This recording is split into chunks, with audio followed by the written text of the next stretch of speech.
ambalo tunaendelea nalo, mzalendo na uzalendo wake.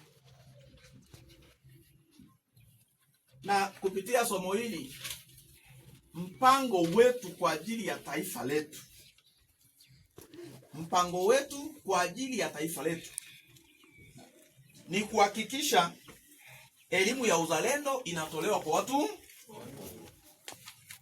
Huu ndio mpango wetu, kuhakikisha elimu ya uzalendo inatolewa kwa watu. Na wakati tunakutana na watu, fundisho ambalo watu tutawafundisha, fundisho ambalo tunataka watu wajue, tunataka watu wajue mzalendo ni nani na uzalendo ni nini. Katika mpango huu tutawafundisha watu kujua mzalendo ni nani na uzalendo ni nini. Lakini kazi yetu hii yote kubwa tunayoifanya, lazima pia tuna kitu ambacho tunachokilenga kwa wale watu. Kitu kikubwa tunachotazamia kukipata katika au kupitia mpango huu, tunataka baadaye tuone ya kwamba katika nchi yetu ya Jamhuri ya Kidemokrasia ya Kongo, jamii yetu imekuwa jamii yenye amani, watu ambao wanaweza wakaishi maisha ya amani, watu ambao wanaishi maisha ya ushirikiano, watu wasio wabaguzi. Tumekuwa na watu ambao ni wazalendo, wanaipenda kikamilifu nchi.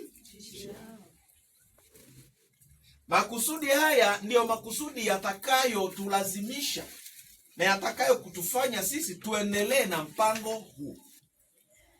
Tunataka watu waishi maisha ya amani. Tunataka watu wawe watu wasio na ubaguzi, watu wanaoweza kushirikiana kwa tabaka zote. Tunataka tuwe na watu ambao ni wazalendo, watu ambao wanaipenda nchi.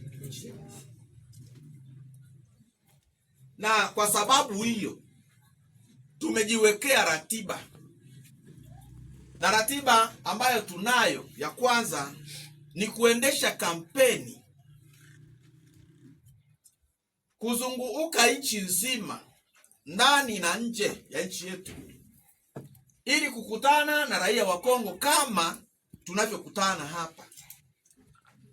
Kwenye mikutano yetu tuzungumze nao kuhusu mzalendo na katika nchi yetu kuna changamoto nyingi zilizopo. Bado tuna jamii ambayo inachukiana. Bado tuna jamii ambayo inabaguana. Bado tuna jamii ambayo inaendelea kusaliti nchi. Haya ni matatizo makubwa ambayo yanaelemea jamii ya Kongo. Mioyo yetu bado inachukiana. Wavuvi wanawachukia wakulima. Wakulima wanawachukia wafugaji. Wafugaji wanawachukia wauzaji. Wafanyabiashara wanawachukia. Bado tuna zile hisia za nini? Za chuki. Epafu.